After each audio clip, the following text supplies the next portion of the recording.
Ok. Aquí estamos grabando. Uh, Vamos a... Está aquí.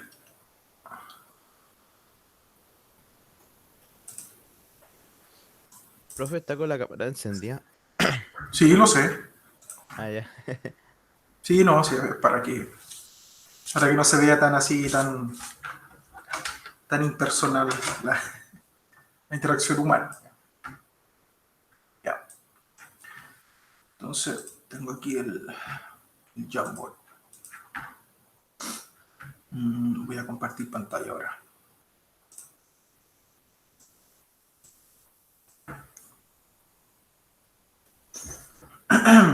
Ok. Eh, Bien, ¿estamos grabando todo? Ok. Vamos a la pantallita.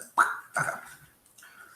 Bien, la última clase introdujimos muy escuetamente, ¿cierto? Muy superficialmente el concepto de reflexión y refracción.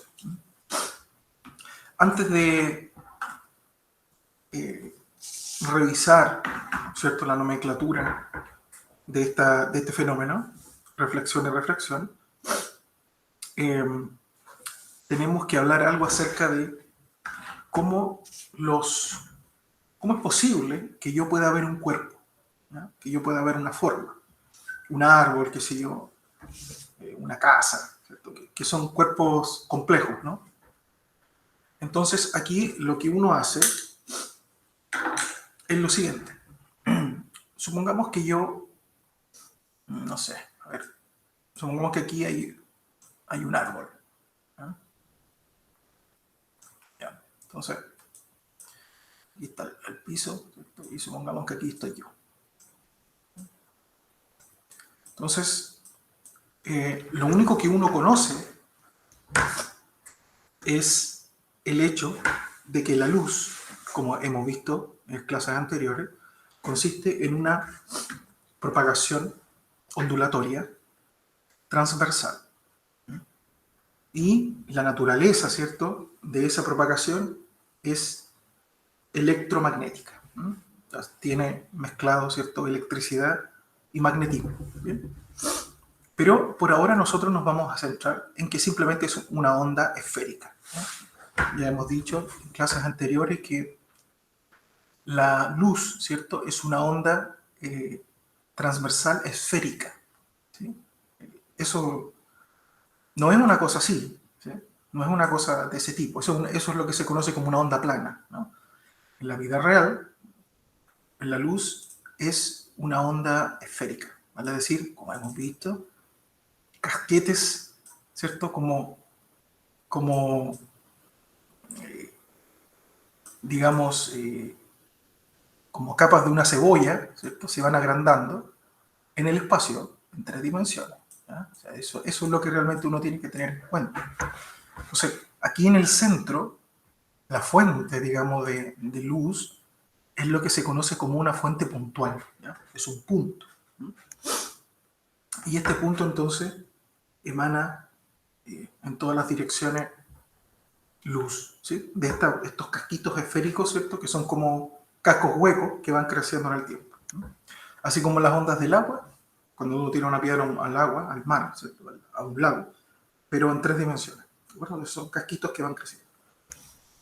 Ahora, este modelo idealizado requiere de una fuente puntual, ¿sí? Esto es lo que uno conoce como fuente puntual. Pero, ¿qué es una fuente puntual? Una fuente puntual es una abstracción. En la vida real no existe tal cosa. ¿Ya? Es una abstracción matemática. De la misma forma que usted, en Física 2, cuando estudiaba fuerza coulombiana, ¿cierto?, la fuerza eléctrica, uno lo que hacía primero era definir, ¿cierto?, lo que es una carga puntual. Si uno dice, bueno, la carga puntual es una abstracción matemática, ¿cierto?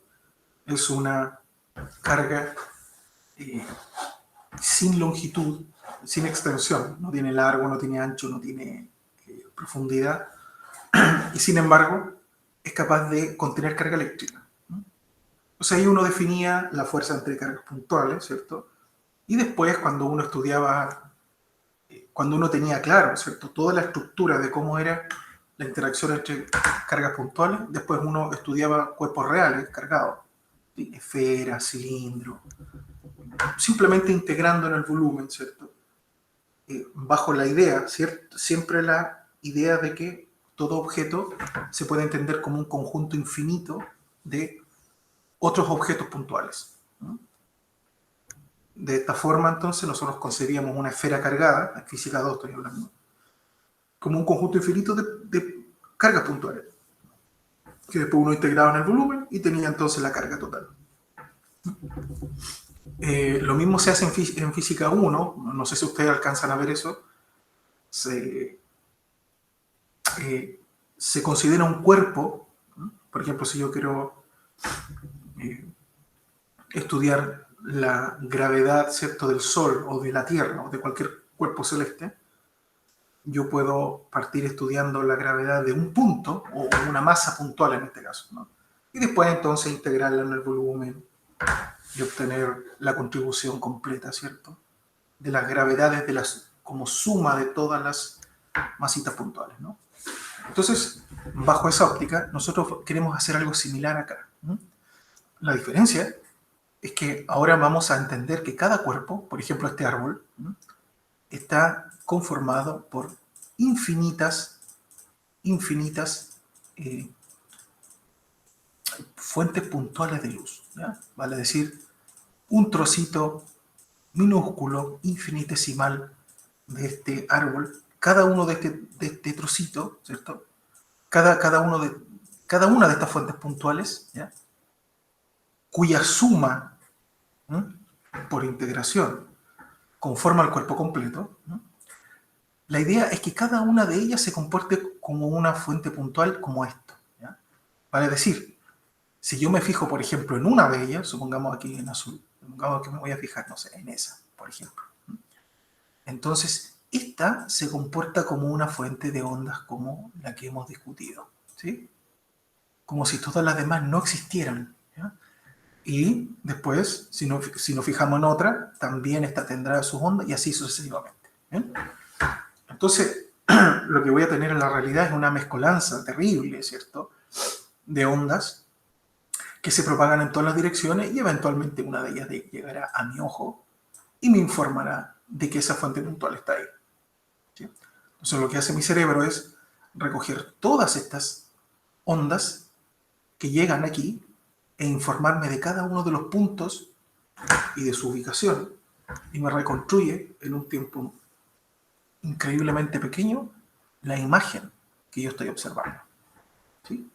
Todo eso ocurre en un tiempo increíblemente corto que para nosotros nos parece instantáneo, pero el proceso es luz que viene desde un cuerpo hacia mi ojo, ¿bien? Siempre yo hago énfasis en esto porque cuando estudiemos formación de imágenes es muy importante recordar que para poder estudiar la imagen de un objeto, la luz tiene que emanar desde el objeto al observador y no al revés, ¿bien? Por eso que hago énfasis en este hecho. Bien, entonces, cada objeto de la vida real va a ser una colección de fuentes puntuales y cada una de estas fuentes puntuales, como vimos en la clase pasada, obedece o bien se puede representar, ¿cierto?, como ya dijimos, como estos casquitos esféricos que tienen un nombre técnico, ¿cierto? Se llama frente de ondas, ¿ya? Frente de ondas, o también llamado tren de ondas, ¿no? Nosotros le vamos a llamar frente de ondas, ¿ya?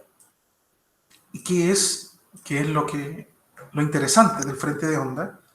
Si bien, como yo dije la clase pasada, es difícil en general tratar con frentes de onda, porque como ustedes ven, es engorroso, ¿ya?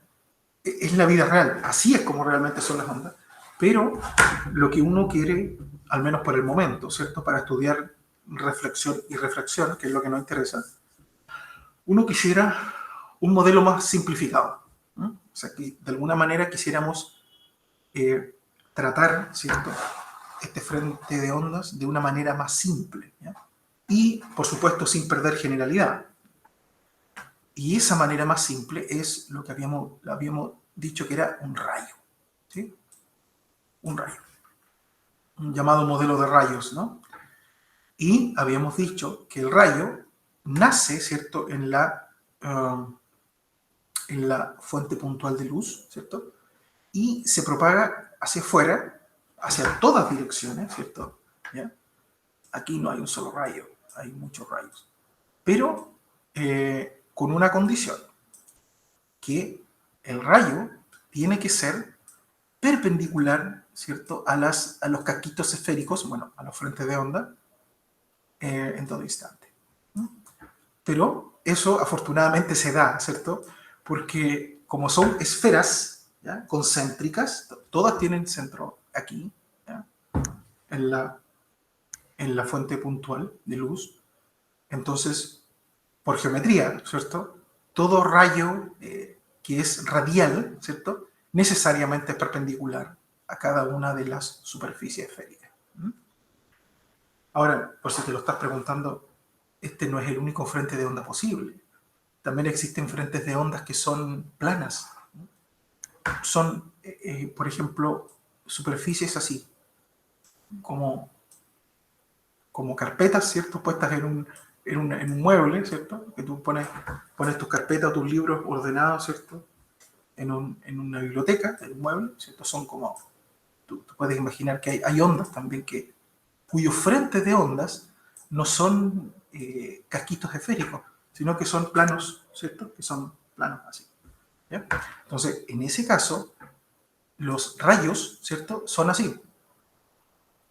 ¿Por qué? Porque se tiene que cumplir que el rayo siempre tiene que ser perpendicular a la superficie de frente de onda, ¿no? Y es lo que pasa acá y es lo que pasa acá, ¿no? Entonces, no es el único modelo, ¿no? En el caso de las ondas electromagnéticas en el espacio, tienen esta forma, ¿bien? Ya. Entonces, ¿cuál es la idea de aquí en adelante? Es olvidarnos, ¿cierto? No, nunca más dibujar, ¿cierto?, una propagación de luz como esto, como frentes de onda, sino que como un rayo, ¿bien? Lo más interesante de esto es que todas las conclusiones geométricas que uno extraiga usando los rayos son las mismas que extraeríamos usando los frentes de onda. Ahora, por supuesto, hay cosas que están detrás, que no las mencioné en profundidad. Por ejemplo, el principio de Huygens, ¿ya? El principio de Huygens dice que, a grandes rasgos, cada punto del frente de onda, por ejemplo, estos puntos azules que estoy dibujando acá, funcionan como nuevas fuentes puntuales. Entonces, de estas nuevas fuentes puntuales nacen más ondas esféricas, y aquí también, ¿cierto? Y yo las envuelvo todas y tengo un nuevo frente de ondas, ¿sí? Ahora, claro, no voy a ahondar en eso, un tratamiento geométrico más complicado que no voy a ahondar. Simplemente decirte que con ayuda, ¿cierto?, del principio de Huygens, el modelo de rayos representa fielmente todo lo que pasaría con los frentes de onda, ¿cierto?, en situaciones geométricas. Por ejemplo, cuando la luz rebota y traspasa un medio, ¿no?, que es lo que a nosotros nos interesa. Ese es nuestro objetivo, ¿bien? Entonces ahora vamos a borrar aquí.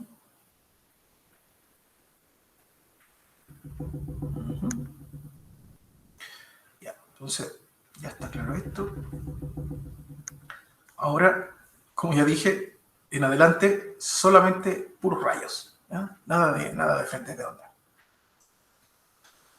Bien, entonces vamos a estudiar qué pasaría si tenemos dos medios que están separados por una frontera, ¿no?, que en adelante, en adelante, esta frontera, ¿cierto?, entre dos medios, por ejemplo, aire-agua, ¿sí? Por ejemplo, si estoy estudiando cómo la luz va desde el aire y entra a una piscina, entonces aquí, por ejemplo, sería, ok, el aire, que sería un medio de propagación. Acuérdense que la luz se propaga en el vacío, ¿no? No necesita el aire para propagarse, tampoco necesita el agua. La luz se puede propagar en el vacío, ¿ya? Pero cuando ella se propaga a través de un medio que no es el vacío, su velocidad cambia. ¿Mm? Por eso que no es lo mismo que la luz vaya de un medio, del aire al agua, va a pasar algo ahí entre medio. Entonces, ok, agua. Puede ser cualquier cosa, incluso le puedo llamar medio 1 y medio 2, pero bueno, para hacerlo más ilustrativo. Ahora, como decía, en adelante, esta frontera entre dos medios le vamos a llamar interfaz. Esto es la nomenclatura que voy a usar en el futuro, ¿ya? Así que la idea es que usted se vaya familiarizando, ¿no?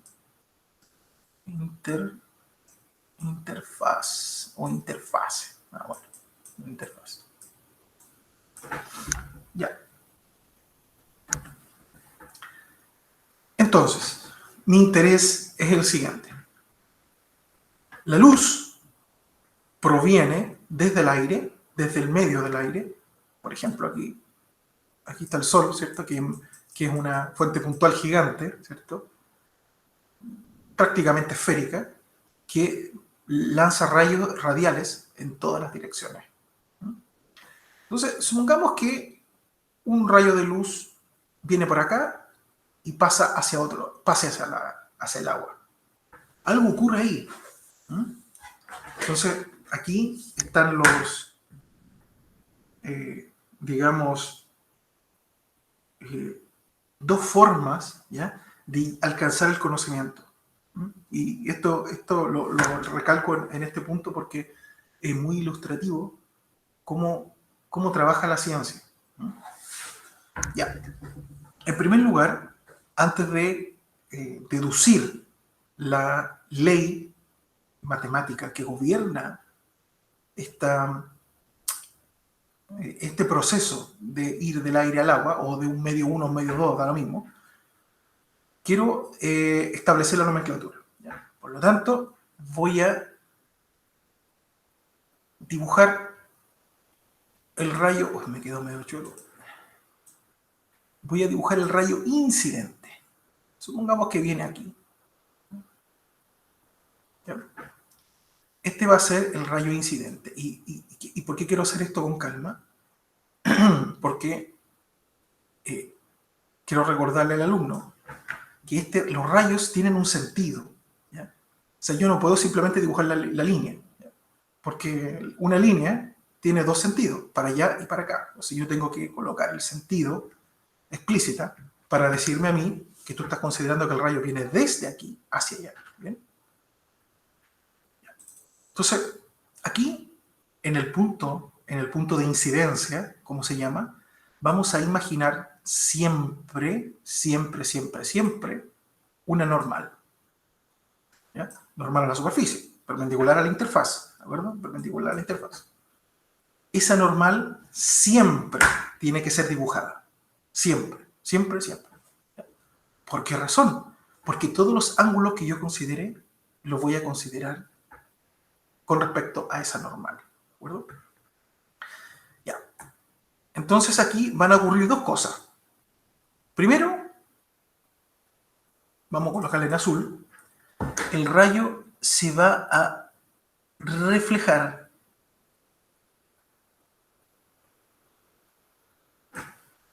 ¿ya? Va a rebotar, por decirlo así, en buen chileno, va a rebotar, ¿ya?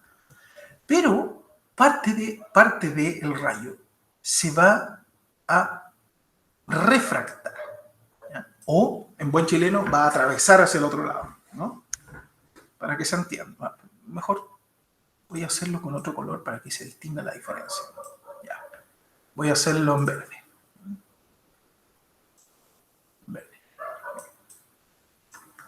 ¿Ya? Entonces, vamos a colocarlo uno por uno.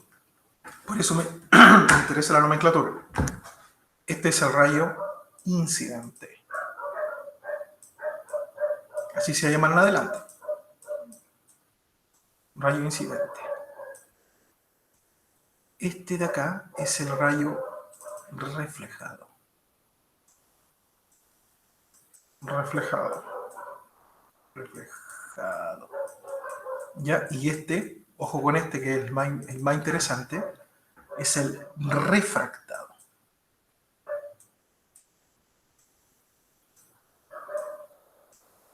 El refractado. Bien. El refractado, ¿de acuerdo? Ya.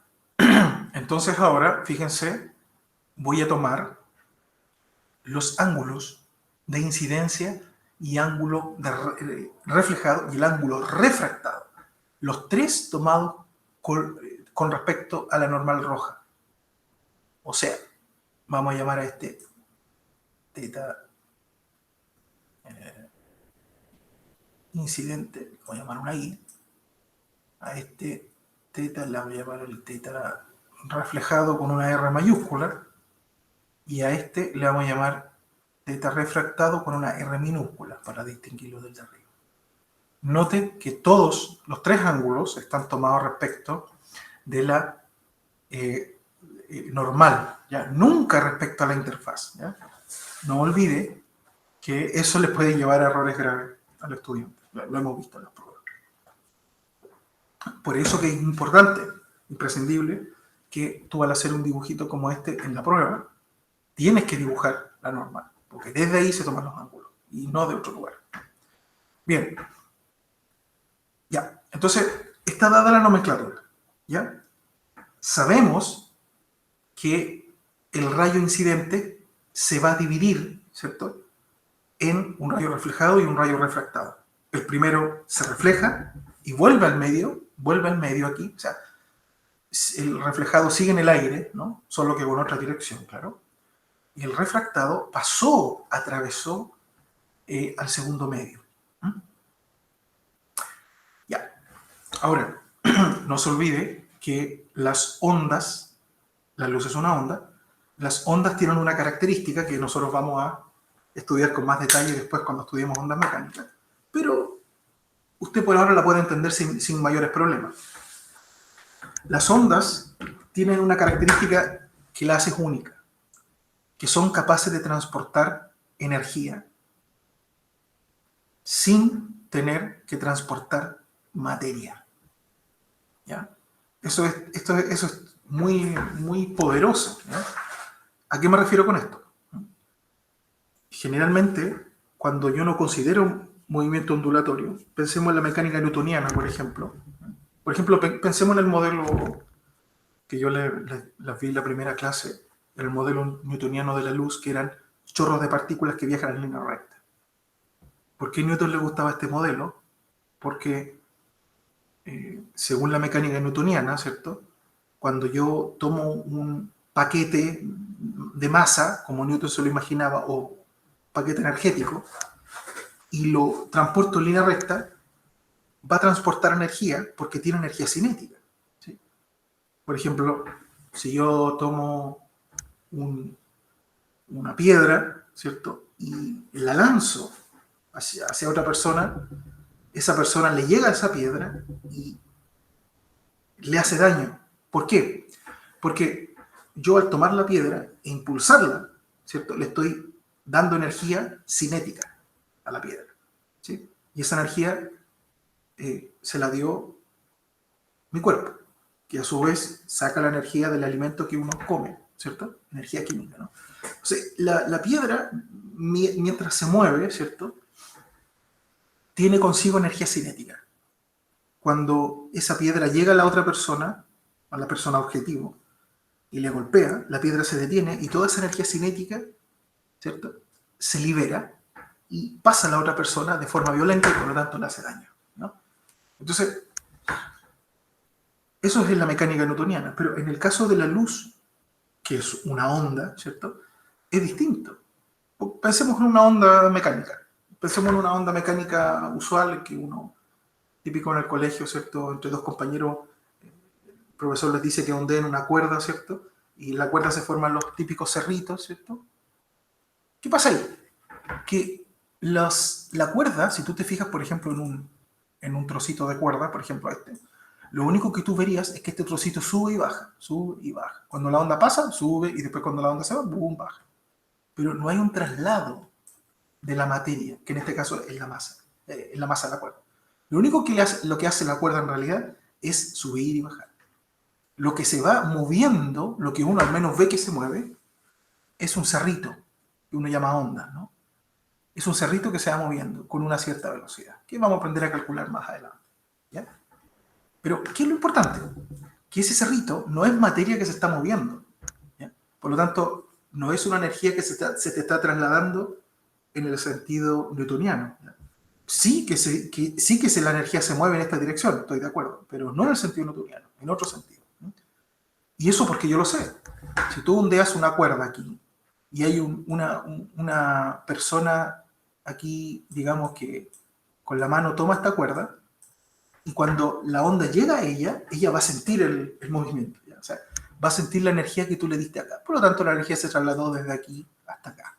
O sea, sí es capaz de transportar energía, pero no en el sentido usual, ¿ya? No a través del transporte de materia. En términos modernos, ¿cierto? También diríamos que la onda, además de transportar energía, transporta información.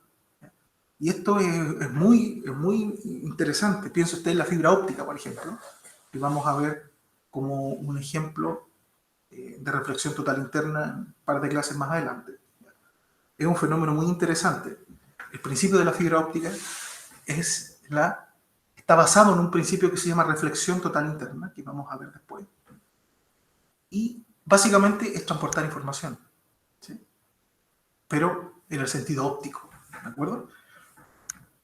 Y la óptica geométrica tiene su base en la óptica física, por lo tanto también en el movimiento ondulatorio. Ya, así que tenemos este escenario, ¿cierto? Esta es la nomenclatura que nosotros vamos a usar en adelante. Interfaz, rayo incidente, rayo reflejado y rayo reflectado. Ahora bien, como la luz transporta energía, entonces el rayo incidente viene con la energía que a su vez le da el Sol, que a su vez la saca de sus reacciones nucleares en su centro, ¿cierto? Y que por lo tanto no van a durar para siempre. El Sol, tú sabes que se va a terminar apagando, se le va a acabar el combustible. Pero mientras dure, nos da energía a través de este rayo incidente. Pero resulta que al llegar a la interfaz, esta energía, como yo les decía en la clase pasada, se divide, ¿no? Parte de esa energía se gasta, ¿cierto?, en el rayo reflejado, y parte se va en el refractado, ¿sí? De tal manera que si usted pudiera calcular la energía verde y le suma la energía del azul, entonces tiene que darte la energía incidente.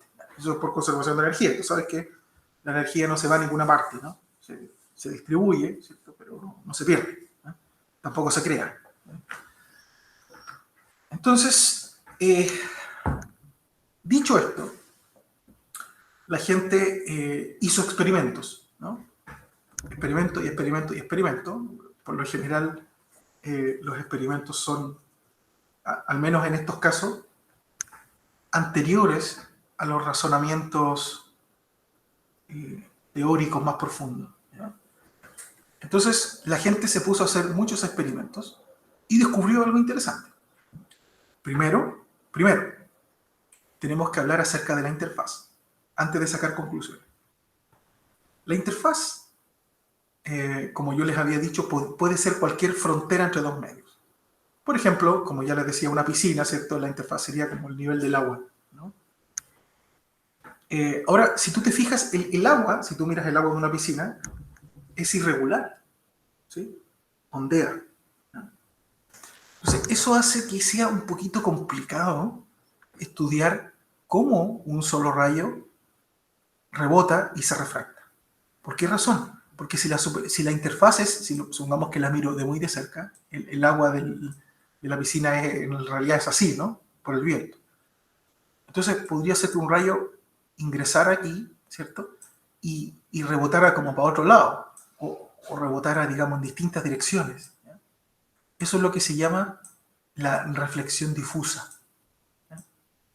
Si yo, por ejemplo, aquí en esta mesa de mi escritorio, la luz que proviene desde ese foco ingresa y llega aquí un rayo en mi mesa. Como esta superficie es aparente, para mí es más o menos lisa. Si yo la miro desde aquí, siento que es lisa, pero si yo la mirara con un microscopio, vería que es muy irregular, ¿no? Vería que es como una cosa así, con cosas, ¿ya? Entonces, al ingresar un rayo aquí, este rayo puede salir en cualquiera de las direcciones, ¿sí? Entonces, y eso, claro, es molesto, digamos. Si yo quiero estudiar qué le pasa a un rayo, ¿ya?, en una superficie lisa. Pero no es tan malo desde el punto de vista práctico, porque precisamente esto hace posible que no solo yo pueda ver la mesa, sino que una persona que está en otra parte, con otro ángulo, pueda ver la mesa también, ¿sí? ¿Por qué? Porque los rayos que ingresan chocan con la superficie de la mesa, como este es irregular, entonces se emanan en todas las direcciones, por decirlo así, rebotan en todas las direcciones, las fuentes puntuales, ¿no? La mesa es una colección de fuentes puntuales y emanan en todas las direcciones. Por lo tanto, cualquier persona desde cualquier ángulo ve la mesa, no solamente desde el ángulo privilegiado. Bueno, así que, gracias a Dios que existe esto, porque así podemos verlo, todos ver el mismo objeto. Personas en distintas posiciones podemos ver el mismo objeto. Pero supongamos que yo quiero hilar más fino y quiero saber qué ocurre con un rayo cuando incide sobre una superficie muy lisa, ¿eh? Entonces ahí ocurre algo interesante, que es lo que a mí me interesa estudiar. Supongamos que esta interfaz es lisa en el sentido estricto de la palabra. Eso se puede hacer experimentalmente. Lo que se observa es que el rayo incidente y el rayo reflejado y la normal están en el mismo plano. ¿Qué quiero decir con que están en el mismo plano? A ver, les voy a dar un ejemplo aquí, con una hoja que tengo. Ya, y aquí tengo una hoja. Entonces, sería anormal. Sería el rayo incidente. Y este sería el reflejado. Esto quiere decir, esta es una hoja, esta hoja que está acá representa un plano, ¿sí? Entonces este sería el rayo incidente, este sería la normal, ¿cierto? Y este sería el rayo reflejado. Están en los mismos planos, ¿sí? Ahora, este plano yo lo puedo mover, por ejemplo puede estar así, ningún problema, pero todo se acomoda para que estos tres rayos estén en el mismo plano. El plano puede moverse todo lo que quiera, pero estos tres rayos siempre se van a mantener, como dicen los matemáticos, coplanares, ¿no? Ahora, ¿cómo sería que no estuvieran en el mismo plano? Por ejemplo, si el rayo incidente fuera este, y el rayo reflejado, por ejemplo, fuera este lápiz, se sale del plano, ¿sí? Entonces, en ese caso, no están en el mismo plano, ¿no? Entonces, lo más importante es que cuando la interfaz es lisa, los tres rayos, incidente y reflejado, y la normal, imaginaria, están en el mismo plano. Eso es lo más importante, ¿no? Otro resultado experimental muy importante, ¿cierto? Y digo resultado experimental porque se extrae directamente desde los experimentos, es este.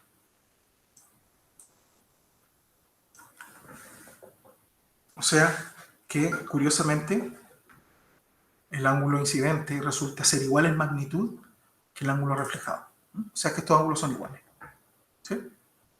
Eso, insisto, esto viene de los experimentos, ¿ya? ¿Podríamos saberlo de otra forma? Sí, podríamos, pero por ahora no lo sabemos. Ya. Entonces, digamos, eso es a grandes rasgos lo que se puede decir respecto de la reflexión. Lo interesante es qué pasa con la refracción, ¿ya? Y aquí es donde uno se trata de hacer la pregunta: el rayo refractado, ¿qué dirección tomará? ¿Sí? Por ejemplo, ¿seguirá la misma línea que el rayo incidente? ¿Se acercará a la normal? ¿Se alejará de la normal, como hice yo aquí como ejemplo del verde? No lo sé. Y la pregunta es: ¿de qué depende eso? ¿Ya? Por ejemplo, ¿se podrá conocer el ángulo refractado si conozco el incidente? Y conozco, por supuesto, las características del medio. No es lo mismo que vaya del aire al agua a que vaya no sé, del, del, del agua a la parafina, o qué sé yo, del vacío a un sólido. Da lo mismo, ¿sí? No es lo mismo. Da lo mismo que medio sea, pero no es lo mismo un medio más denso que un medio menos denso, por ejemplo. Entonces, hay una cantidad que yo se la definí en la clase pasada, que se llama índice de refracción, N. ¿Ya? Y ese índice de refracción, de alguna manera, caracteriza al medio. ¿Ya?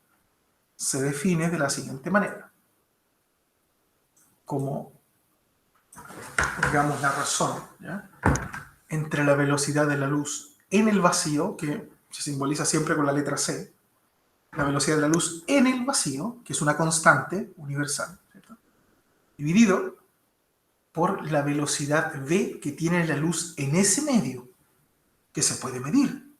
Tú puedes medir la velocidad de la luz a través del vidrio, a través de la parafina, a través del agua, a través del aire, etc. ¿Sí? Se puede medir. Esa razón es lo que se conoce como el índice de refracción. Este n se llama en adelante índice. ¿Ya? Y lo cierto es que este n caracteriza el medio. ¿Ya? ¿Y por qué lo caracteriza? Porque en el fondo nos está contando de cómo es la velocidad de la luz en ese medio. ¿No? Hay tablitas, me parece que en el libro guía está ahí, hay tablitas de los índices de refracción de los medios más comunes. Está el del aire, ¿cierto? Está el N del aire. Todos tienen su N, ¿no? La parafina tiene su N, el agua tiene su N, la plumaví tiene N, todos tienen su propio N. Cada medio tiene su etiqueta, ¿cierto? Su N. ¿No? Una cosa muy importante a recordar, alumnos, es que la velocidad de la luz en el vacío, C, es la máxima posible. ¿No? La luz alcanza su máxima velocidad en el vacío. Y cuando está en cualquier otro medio, su velocidad es menor que esa velocidad, C. Por lo tanto, este n siempre tiene que ser mayor que 1. O a lo más va a ser 1 cuando se trate de que el vacío. ¿Sí? Cuando el medio sea el vacío. Por ejemplo, el n del aire, ¿no?, es muy parecido al n del vacío. O sea, el aire prácticamente no le hace nada a la luz, ¿no? Y el n del aire es algo así como 1,003 o algo así, o 1,002 por ahí, ¿no? O sea, 1,005. Entonces, son poquitito más que 1. ¿Bien?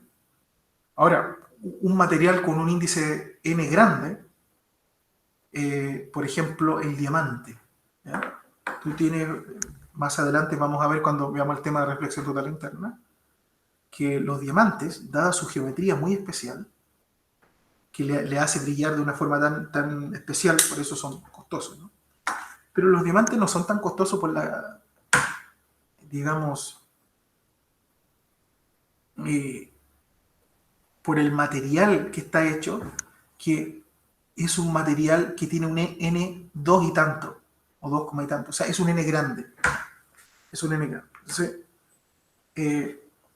eso hace, lo costoso de un material, ¿ya?, lo costoso de un diamante es la forma en que está hecha, cómo está pulido, su geometría.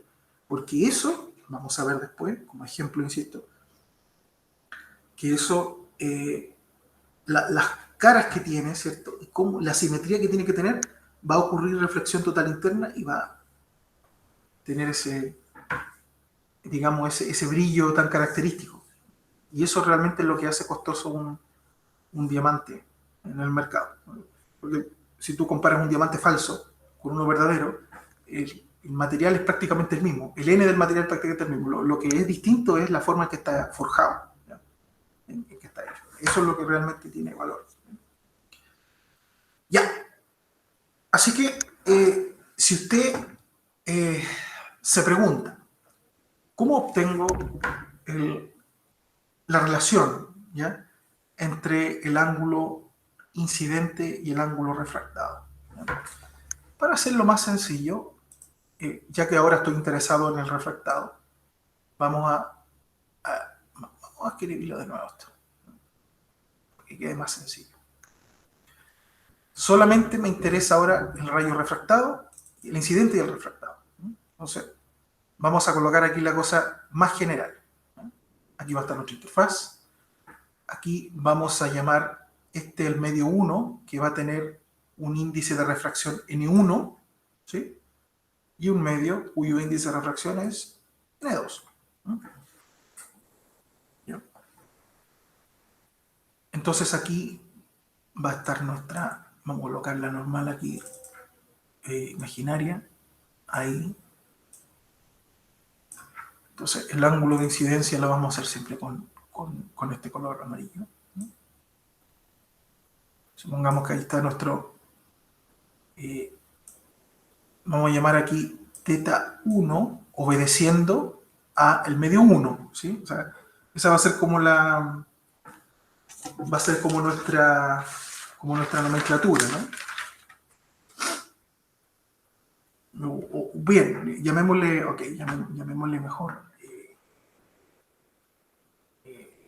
para estar de acuerdo con el libro, porque me parece que el libro le llama NA y NB. Bueno, llamémosle NA y NB como le llama el libro, para que estemos acorde con los apuntes, ¿no? Entonces, le vamos a llamar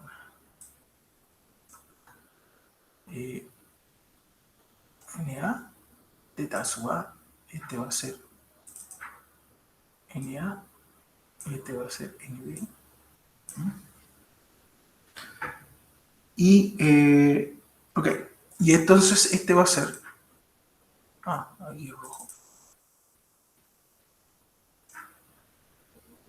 Vamos a colocar aquí verde. Ahí.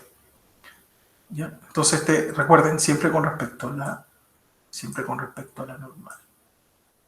Este va a ser teta sub P. Porque en el medio B, ¿de acuerdo? Por eso que le pongo esa nomenclatura. Me quedo medio feo, ¿no?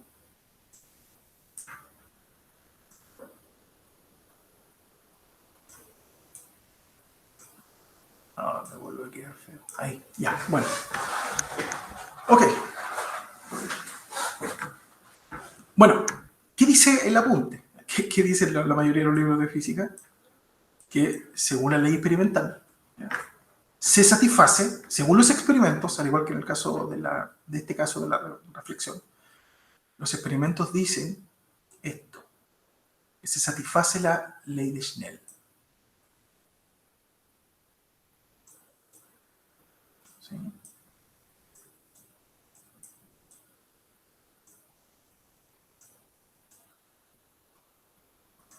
Entonces, claro, esto es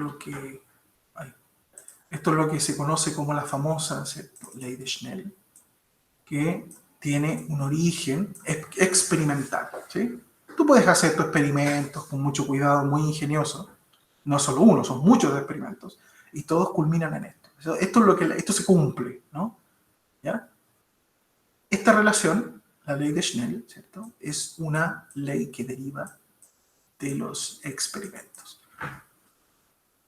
Bien, hasta ahí todos felices. Pero resulta que hay un principio fundamental del cual deriva la ley de Snell, ¿ya? En otras palabras, nosotros podríamos saber la ley de Snell sin tener que hacer experimentos, ¿ya?, amparándonos en ese principio, ¿ya? Si no me equivoco, el apunte lo menciona eso, pero no lo demuestra, ¿ya? Entonces yo quiero mostrar aquí que a partir de este principio se puede derivar la ley de Snell de manera matemática, ¿ya?, puramente teórica. Tal principio se conoce como el principio de Fermat.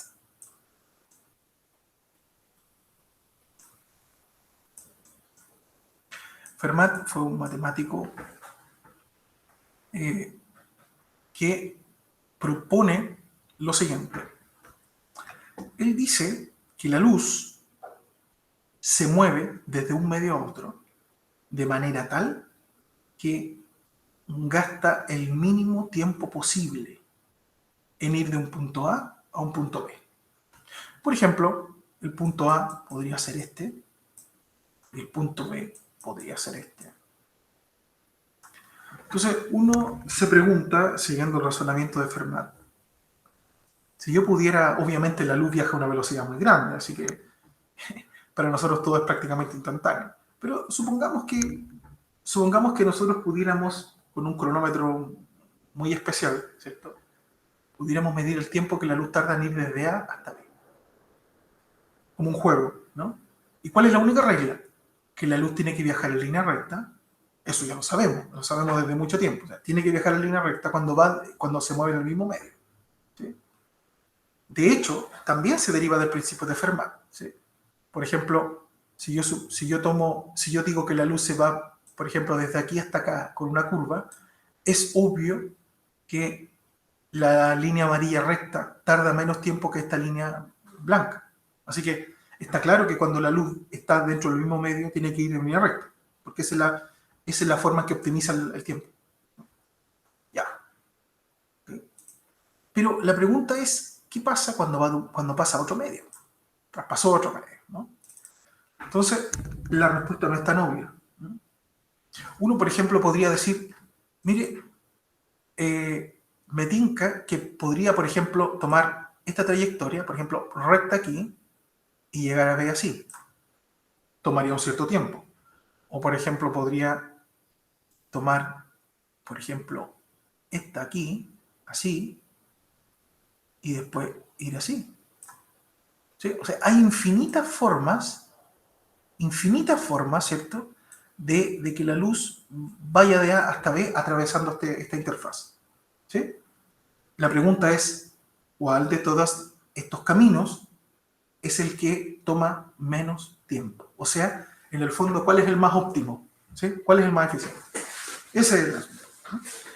Y Fermat dice que la trayectoria real, la que elige la luz, ¿cierto?, es la que toma efectivamente el mínimo tiempo.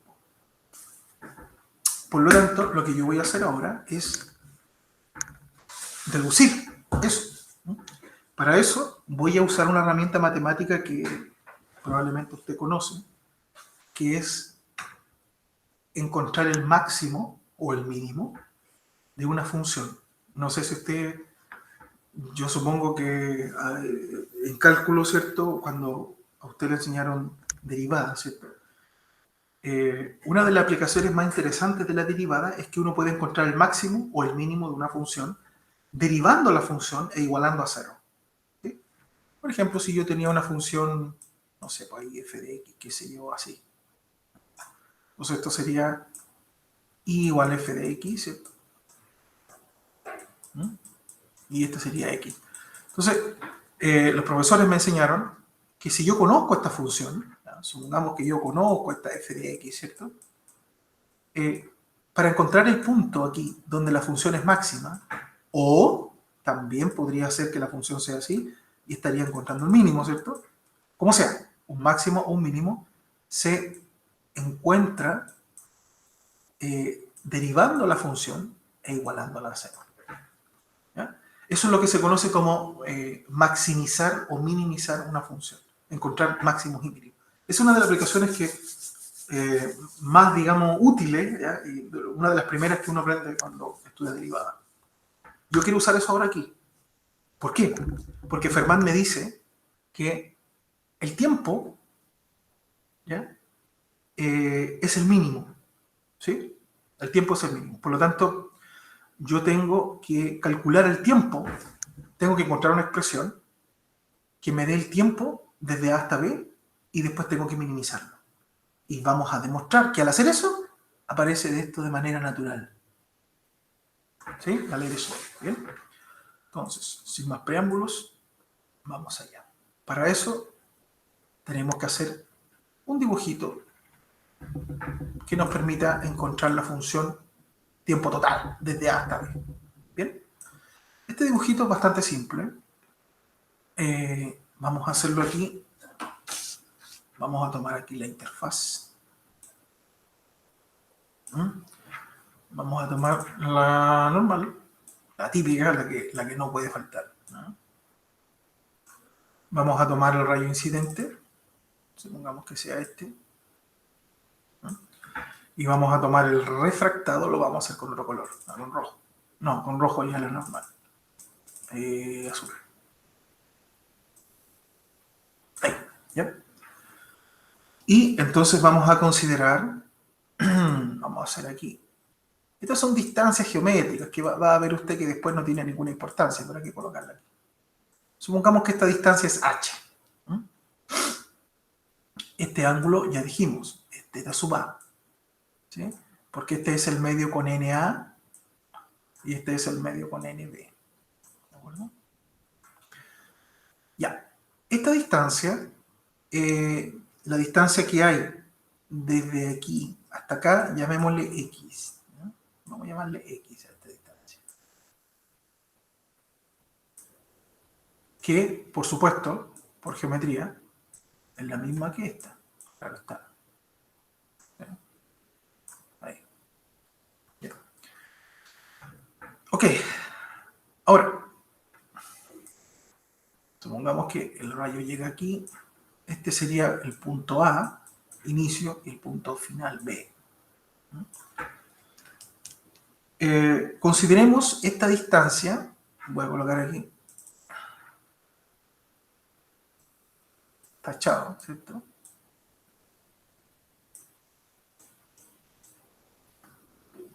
La distancia que hay. Esta es como mi origen, ¿no? Entonces, la distancia completa que hay aquí, yo le puedo llamar A. Entonces, esta sería A. Y por lo tanto, obviamente, esta distancia que hay desde aquí a aquí sería A menos X. ¿Ya? O sea, esta distancia, vamos a llamarle esta distancia amarilla aquí. Esta distancia amarilla sería A menos X, ¿no? Y a esta distancia le puedo llamar, no sé, de otra forma, B. Ahí. B. Todas estas son distancias constantes.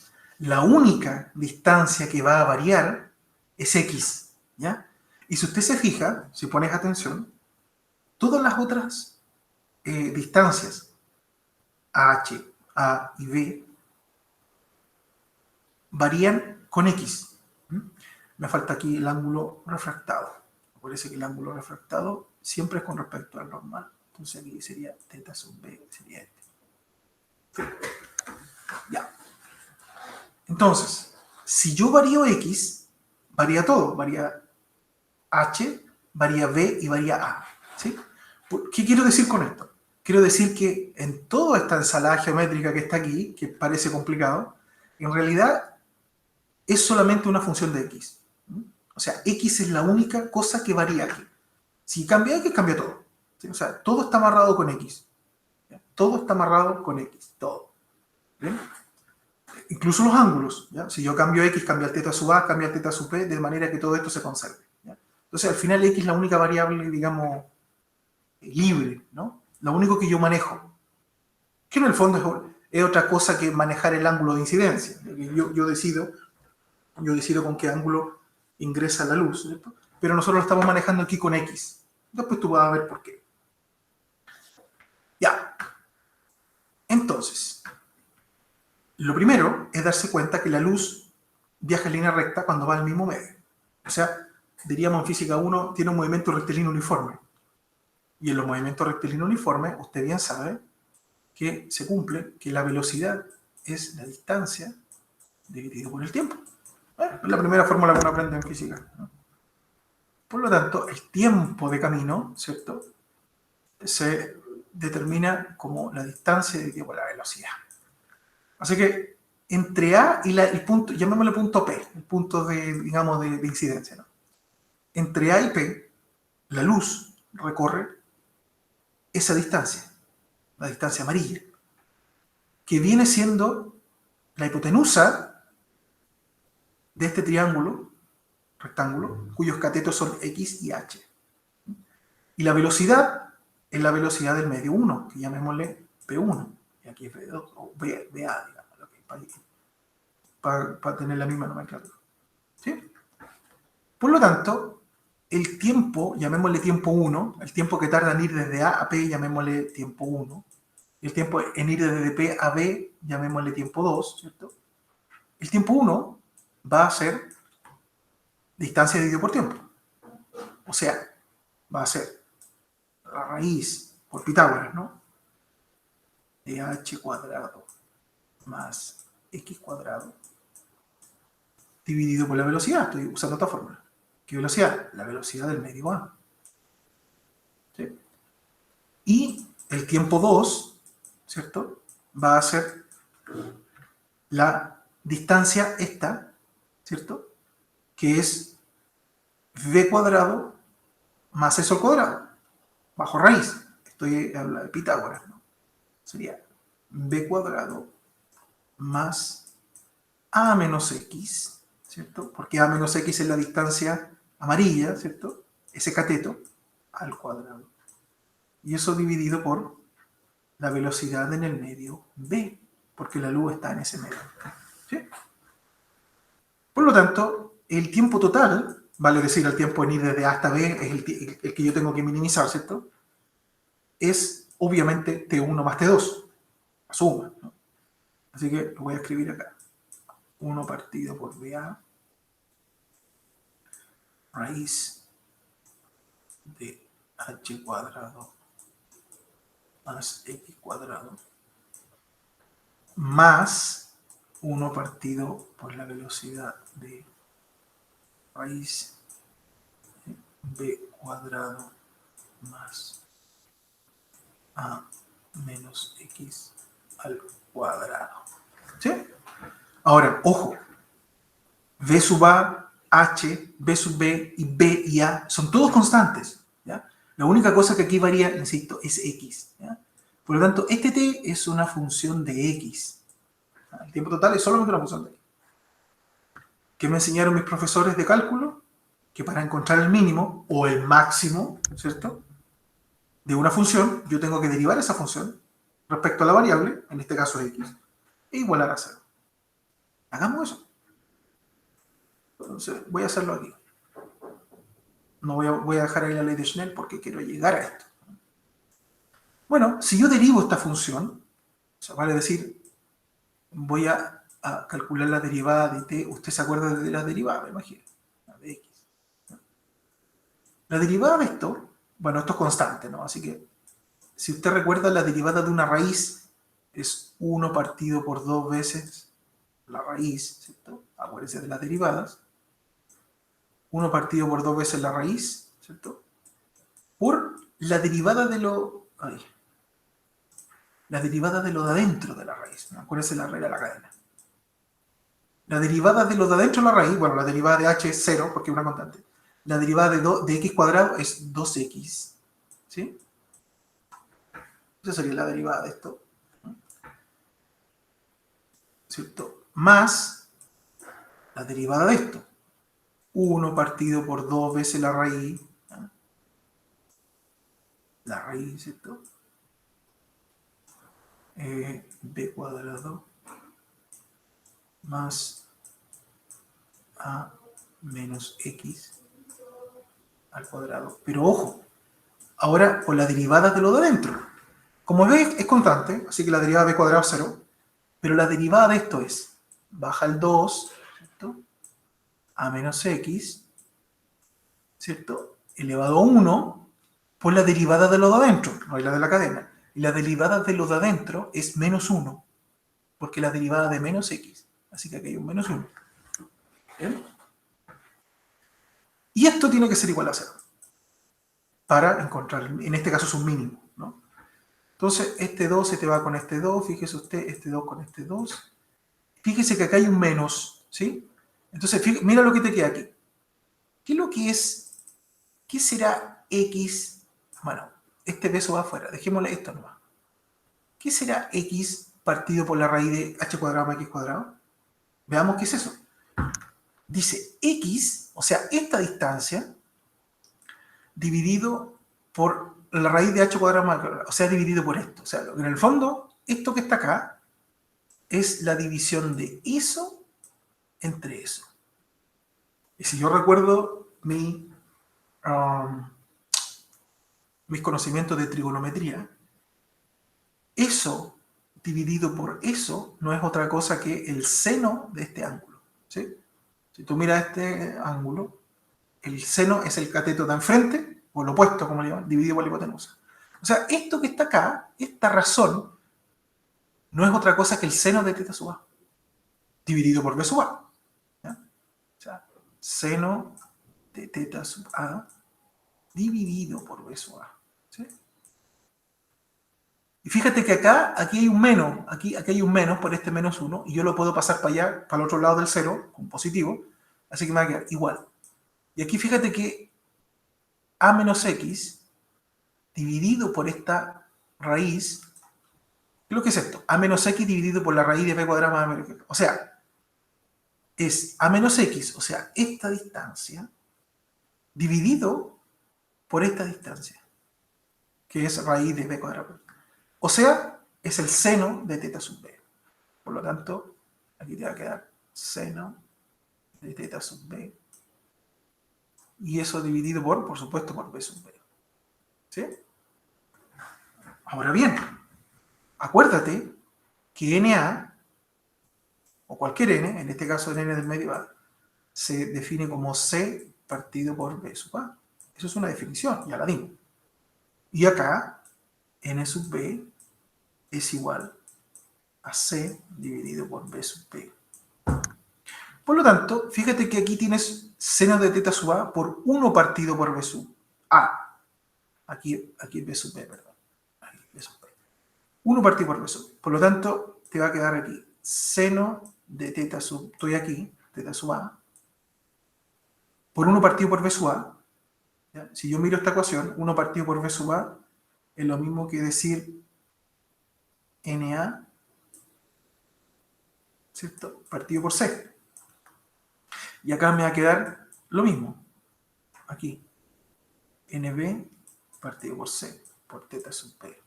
Seno de teta sub B. Entonces, bueno, cancelo la C y me queda la ley de Snell. ¿Sí? Por lo tanto, la ley de Snell es una consecuencia, si bien tiene un origen experimental, claro, pero lo cierto es que tú podrías haberlo sabido desde antes, por el principio de Fermat. ¿Bien? Así que voy a dejarlo hasta aquí, ha sido suficiente. En la siguiente clase vamos a ver algunos ejemplos prácticos de refracción, ¿ya? Probablemente hacer algunos ejercicios por ahí, y ya en la clase subsiguiente creo yo hacer algunos, meterse con óptica geométrica, ¿ya? De tarea les dejo demostrar que la ley de la reflexión, ¿cierto? Que el ángulo incidente es igual al ángulo reflejado, ¿ya? Cuando hice el ángulo reflejado, cuando estudié el rayo reflejado, esto también se puede deducir de la ley de Fermat, ¿ya? De hecho es mucho más simple, ¿ya? Se lo dejo de tarea, dedúzcanlo, ¿ya? Usen un argumento muy similar, aquí el rayo reflejado, con una alturita distinta a h, por ejemplo a este le voy a llamar h1, a este le voy a llamar h2, aquí el ángulo reflejado, usas el principio de Fermat, como lo hice yo, minimiza el tiempo y te das cuenta de que necesariamente los ángulos tienen que ser iguales para que el tiempo sea mínimo, ¿ya? Se lo dejo de tarea, ¿bien? ¿Preguntas? ¿Preguntas?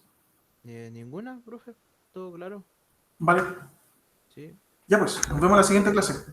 Voy a Bien, subir esto en cuanto me llegue al correo, ¿bien? ok. Vale, hasta luego. Hasta luego.